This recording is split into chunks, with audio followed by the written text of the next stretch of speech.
저는 중고등학교 때 수학을 굉장히 잘했어요. 고등학교 때 전국에서 1등하고 했었는데 수학을 한 번도 틀려본 적이 없어요.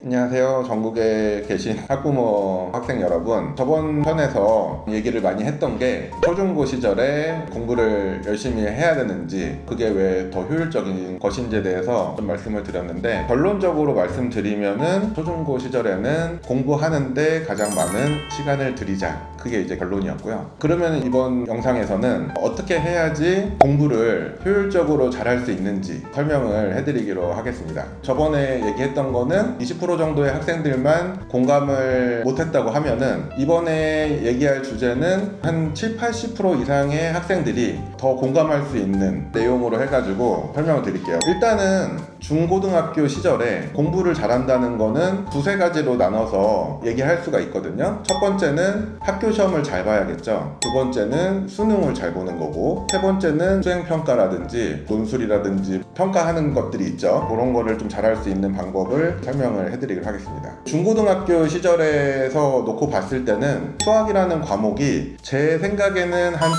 7-80% 정도의 비율로 굉장히 중요해요. 왜 수학이 중요하냐? 고등학교 가면은 수학에서 점수 차이가 많이 벌어져요. 중학교 때는 잘하는 학생과 중간 정도 되는 학생의 수학 점수 차이가 한 20-30점 정도라고 하면은, 고등학교 과정에 넘어가면은 정말 상위권 학생과 중위권 정도의 학생의 점수 차이가 최소한 40-50점 이상으로 점수 차이가 벌어지는 거예요. 다른 과목은 시험 기간에 열심히 하면은 그 정도 점수 차이는 벌어지지가 않아요. 근데 수학은 유독 열심히 하는데도 불구하고 점수 차이가 많이 벌어지는 과목인 거죠. 그래서 수학을 잘하는 학생과 수학을 잘하지 못하는 학생, 그 학생들 사이에 점수 차이가 많이 벌어지기 때문에 결과적으로는 수학을 잘해야지 중고등학교 입시 경쟁에서 굉장히 하이 클래스를 점할 수가 있게 되죠. 직접적으로 얘기했을 때는 수학을 고등학교 과정에서 거의 다 맞거나 1등급이 나온다, 한두 개 틀린다, 그러면은 보통 서울대나 연고대를 갈 수 있는 확률이 굉장히 높아지죠. 반면에 수학을 두세 개 이상 틀린다, 내지는 1, 2등급 왔다 갔다 한다, 이러면은 이제 서울대 연고대는 굉장히 힘들어지는 거죠. 만약에 수학이 3, 4등급 더 밑으로 떨어진다, 이러면은 이제 서울에 있는 대학 가기가 어려워지죠. 누구나 다 이제 이 중고등학교 시절을 준비를 하면서 일단은 서울대 연고대 이상 가면 더 좋잖아요. 그러니까 이왕이면은 공부 효율이 좋게 해서 원하는 목표를 달성하는 게 좋은데,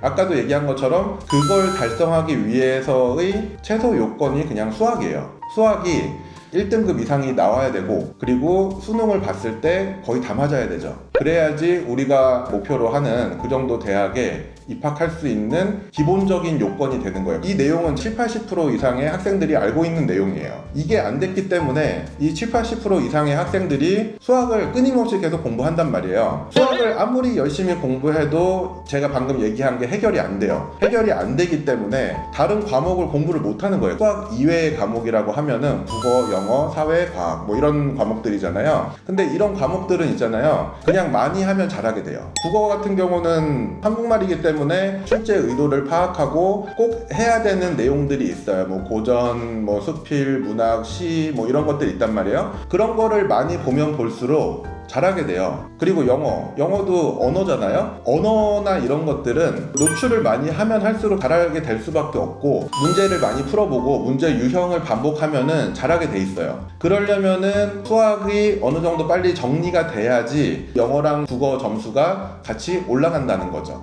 근데 중고등학교 시절에 그게 안 되기 때문에 수학을 계속적으로 해야 돼요. 그러면 수학을 계속 하기 때문에 다른 과목을 못해. 다른 과목을 못하니까 전반적으로 등급이 안 나오는 거죠. 그게 이제 엄청나게 큰 문제예요. 그래서 아까도 얘기한 것처럼 수학을 공부를 어느 정도를 마감을 해놓으면은 다음부터는 나머지 과목들을 공부할 수 있는 시간적 여유가 되게 많아져요. 저는 이제 중고등학교 때 수학을 굉장히 잘했어요. 고등학교 때 전국에서 1등하고 계속 했었는데 수학을 한 번도 틀려본 적이 없어요. 수학이 학교 다니면서 공부를 해야 될 만큼의 양이 없었기 때문에 학교 다닐 때 굉장히 시간이 많았어요. 수학을 어느 정도 다 잘할 수 있게 된 학생들이 다른 과목도 잘하는 데 있어서 훨씬 더 유리한 포지션에 점하기 때문에 그래서 수학을 잘하는 학생들을 다른 학생들이 이기기가 어려운 거예요. 결과적으로는 이 중고등학교 시절에 서울대, 연고대 이상 학교를 가거나 아니면은 의대나 치대 전문 직종을 희망하는 학생들은 수학이 어느 정도는 정리가 다 돼 있어야 되는 거예요. 수학이 정리돼 있으면은 나머지는 굉장히 여유 있게 경쟁자들을 조절하면서 학교 생활도 자기가 하고 싶은 거 하면서 학교를 다녀도 성적이 계속 1등급 나오고 잘 되는 거예요. 바로 그 차이가 있는데 다른 과목은 시간을 많이 들이면 잘하게 돼요. 근데 수학은 그게 아니에요. 수학이 뭔가 열심히 한다고 잘하게 되면은 누구나 다 잘할 수가 있는데 실제로 그렇지가 않아요. 그래서 어떻게 해야지 수학을 마스터할 수 있는가, 이 부분에 대해서 이 다음 편에 또 다시 설명을 해드리기로 하겠습니다.